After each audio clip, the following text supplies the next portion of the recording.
Serious, people of Reddit, what is the one thing that was so disturbing and gruesome you saw in your life that still disturbs you deeply to this day? When I was about 10 or 11, my older sister jumped out of our moving van trying to kill herself while my mom was driving. We were going about 55 and she hit the ground and the back tire ran over her. She somehow survived and has a normal life with her husband now. I don't really talk to her about it that much, but it was an awful experience. While I was stretching at a high school cross-country running race, a guy jumped his bike off the path to take a shortcut down a small hill. His front wheel hit a rock and he was ejected off the bike. He landed on his face and skidded a couple meters along the asphalt, stopping almost directly in front of me. He was motionless for a period and I was too much in shock to help. I wouldn't have known what to do anyway. Someone turned him over and his face was completely gone.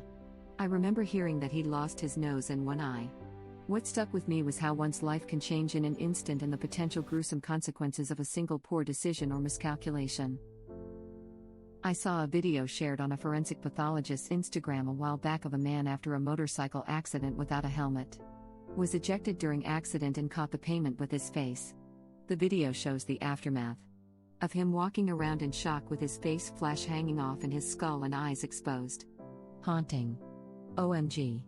I thought there was no way it could have been real. It was. Yeah, reminds me of the hunter that was with his son when he was attacked by a bear. Literally could not make out his face, just hanging red flesh and crap, but he was chilling and talking to the camera. He had a pretty good facial recovery in the end though. Hear a neighbor screaming for help. Go outside like the F my neighbor's doing now.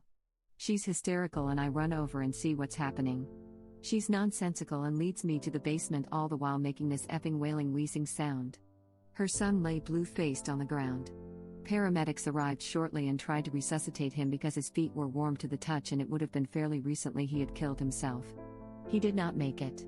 Neighbor had found her son in the basement hanging from the recently deceased family dog's leash. She tried to lift him in a futile effort as if he was going to pull himself up or start breathing again. After she tried to do this and realized that she needed to cut him down, she grabbed a knife and cut him down. As she cut him down, she couldn't brace his dead weight and he smashed his head on the way down, and she was very concerned by this. It wasn't the young man's face or circumstances of the death, it was that effing noise that woman made going down the stairs. Still hear that crap sometimes. There's no sound as bad as that scream. I'll never get it out of my memory. Hope you're okay. I witnessed someone falling down a 2-story building a few years back. Sure, him lying face down on the ground was scary, but scarier was the screams while falling. Lives in my mind to this day. The silhouetted outline of body parts and pieces of metal and plastic strewn over the road when a family friend was hit head-on and killed while driving a motorcycle. I saw someone's leg degloved. It was effed. I was walking to school and someone bailed on their motorbike without proper protection on the road I walked to school in. Just seeing the word degloved is enough to give me a physical reaction. No, no, no, no, no. Watch my stepdad try to kill himself by hanging himself off the fire escape at our apartment. He told me to tell your mom I said good night and he jumped off. When my parents were divorcing, my dad waited until everyone was out, then set fire to our house and cut his wrists. He didn't die, but I remember going back into the deserted house weeks later to get some stuff and seeing all the blood on my parents' bed and sprays of it everywhere. Old blood looks almost black. I was only 12. This bothers me. My dad's suicide note was good night, sweetheart. Epping hell. That hurts. My uncle was on his deathbed at the time of my high school graduation. My mum shared the grad pictures in the family group chat, which he never really used, but sent one last message in it, to tell me that I was beautiful and that he was proud of me. He had 8 nieces and nephews who loved him, and the timing was just fortuitous that I received his final communication. It still makes me cry like a baby, though. When my grandmother was on hospice, she called me one night to tell me something. I'm not sure what it's called, but they say right before you die your speech can be incoherent, like a death garble or something.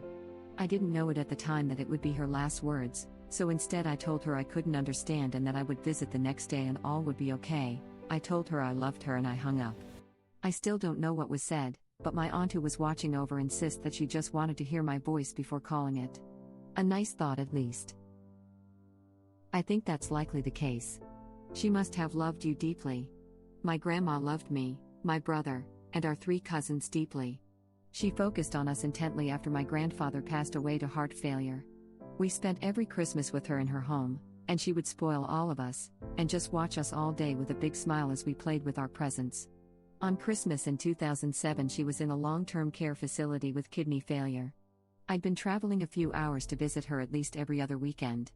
It was my first Christmas with my wife of 13 years now, girlfriend at the time, and I remember having the thought that I should go spend time with my grandma, but I didn't want to ruin my girlfriend's Christmas by dragging her to such a sad place.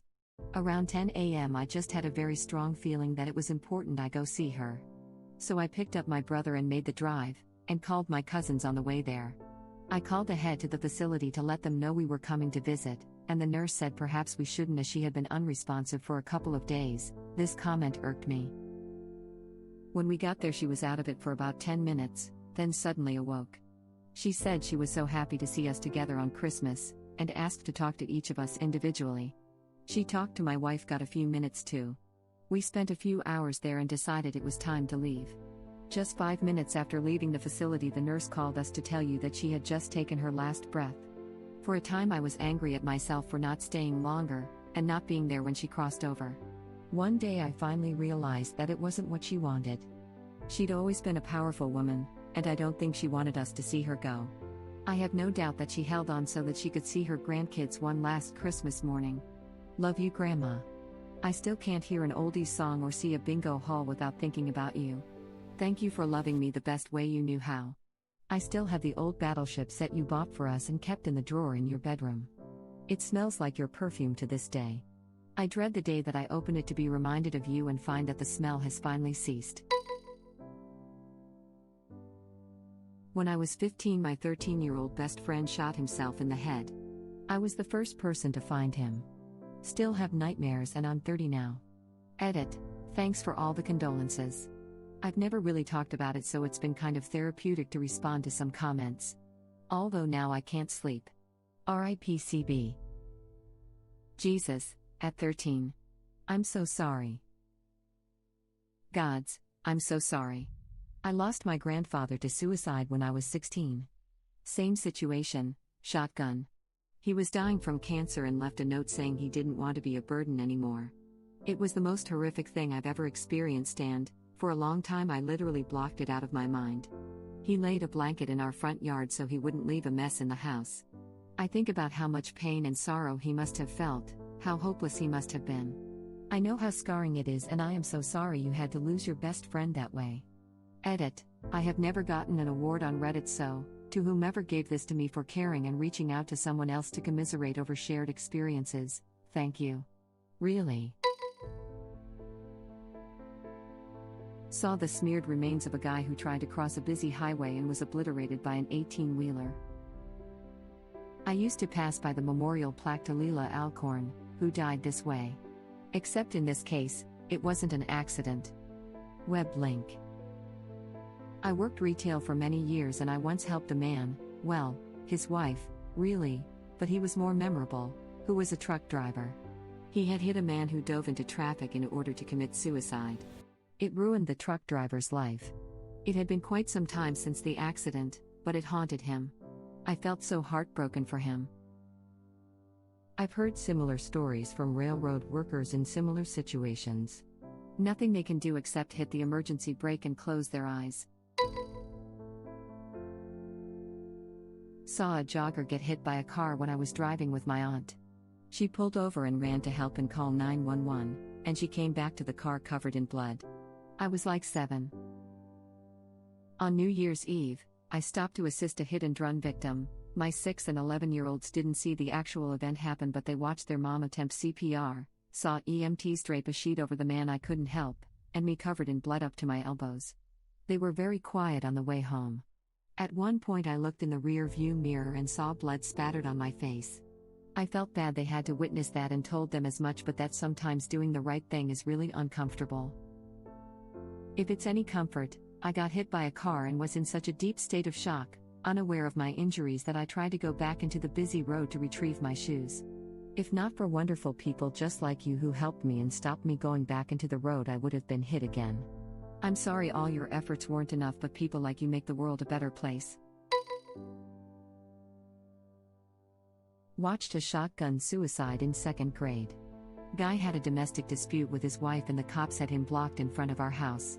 Keep in mind, this was in the late 80s before tasers and crap. Anyway, dude jumped out of the car and hit himself in the chest with a claw hammer thinking that would do the trick. When he realized it wouldn't, he reached into the back seat and grabbed a shotgun, stuck it in his mouth, and suddenly his head was gone. Nightmares even to this day. Friend of mine used a shotgun in his garage. Wasn't there to see it, but because it happened next door to the house I was at, me and my friend were the second ones on scene after his wife. We pulled the wife out of the garage once we realized what we were looking at, and stayed with her for most of the night. Most of the images and memories have faded over time, but I don't think I'll ever forget her screaming. I feel you on this, you never forget the screams. My backyard neighbor hanged himself in the shed when I was young. My bedroom window looks out onto our yards. This was almost 20 years ago, but his wife screams and the image of her crawling across the lawn towards the shed as the doors banged in the wind will be with me forever. One of my friends was killed by an Amtrak in high school.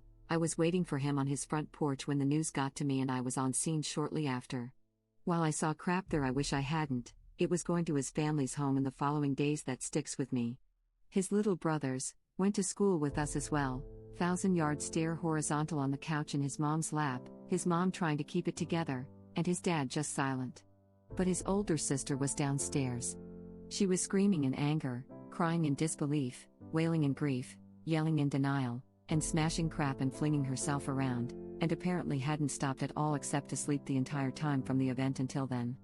I still keenly hear, and feel, the extreme emotion emanating from the floor beneath my feet while my friend's mother flinched at every crash and bang, and I and my other friends sat there trying to figure out how to handle ourselves. I saw his mangled body, but it was her screams that burned into my memory. Holy crap, that's like some Stephen King crap. A kid in my class in junior high shot himself in the head with a shotgun in the mouth. He and his best friend, neighbor were in the habit of visiting each other by climbing in each other's bedroom windows. His best friend arrived for a visit to see his brains splattered over the bedroom window. Kid didn't come to school for a couple of weeks and was never the same after. I went to high school with a dude who shot himself in the mouth with a shotgun. He aimed too high and survived and had a crater for a face until he got some surprisingly good reconstructive surgery. Apparently his mom found him and found one of his eyes on the ground and, in her state of shock, did her best to find the other eye as if it mattered at that point. Jesus effing Christ, that's my worst nightmare. Used to work in journalism. 2 bad car wrecks come to mind. One was a head-on highway crash involving a van with 8 people in it. They were all trapped when the van caught fire and burned to death. Got there as the bodies were being removed. Didn't see much but the smell. Second was a motorcycle crash. Motorcyclist took a sharp curve at 50 miles per hour and ended up impaled in a chain-link fence. Also used to work in journalism. Interviewed a cop once and he told me his worst story. He got called to a Halloween party that got out of hand, college town stuff. He shows up and 2 dudes are fist fighting on the sidewalk. He pulled in the driveway just in time to see one of the guys push the other into the street, where his body was basically turned to mush by a speeding tow truck. He didn't tell me how the story ended as far as charges or anything. One was a head-on highway crash involving a van with 8 people in it. They were all trapped when the van caught fire and burned to death. That's one of my worst nightmares. Being on that scene must have been absolutely horrific. Walked in on the nurses getting my dad ready to go down to the morgue when I was 17. I wanted to just spend a few more minutes with him but instead saw my naked, dead dad getting all his tubes yanked. It's been over 20 years and I can see the macabre humor in it. But still. When I saw my mother 12 hours after she died in the hospital morgue. Braved it to go up to see her close up and her stomach was bloated. She died of cancer in the hospital around 5 a.m., and her skin was a mottled yellow. I walked around her body to the other side of her and saw the crease of her mouth where the tubes had been on that side was a perfect circle. Still can't get her out of my head, 13 years later. In the coffin she looks strange, the way wax figures almost look like the person but are off a bit. When my mom died in a single car rollover, my sister wanted to go see her body. We decided to go together. As soon as I walked out the door of the house it hit me. I did not want to have her lifeless face as my last memory of her and told my sister that. She agreed and we stayed. A part of me needed the evidence for closure, but I just accepted what the doctor told us. I still have dreams that she's alive and has just started some other life. Oddly enough, sometimes it's helpful to think that she's still out there somewhere living a happy life. I know she's gone, but I like to think she's okay. I miss my mom. Edit. Wow, this kind of blew up. Thank you for the awards and messages. I'm glad to have touched home with so many people. I've chosen to do the same for my dad. There are autopsy photos, but I would much rather him be alive in my memories. I also have those dreams. It's like I consciously know that he's dead, but somewhere deep down I guess we go through denial to some extent. I'm sorry you've gone through this pain. Yup. The yellow skin. I'll never forget it. When my ex, long distance, girlfriend cut her own neck on video call with me watching with a razor blade. There was nothing I could do but watch and beg her to stop. She had a bad case of schizophrenia, so it was really bad. Damn, something like that happened to me. My best friend found out that his mom died, so he video called me and just cut his wrist sideways many times and bled out. Rip to your ex. So sorry, man. Jesus. I am so sorry for the both of you. Witnessing that. I couldn't. That's like straight out of a horror movie, holy crap. Thank you for watching. If you like our videos, please like them on YouTube. And share them with your friends. Please subscribe to be the first to know about Red Rabbit Reader's new videos. We welcome your comments below. Another of our videos will begin shortly.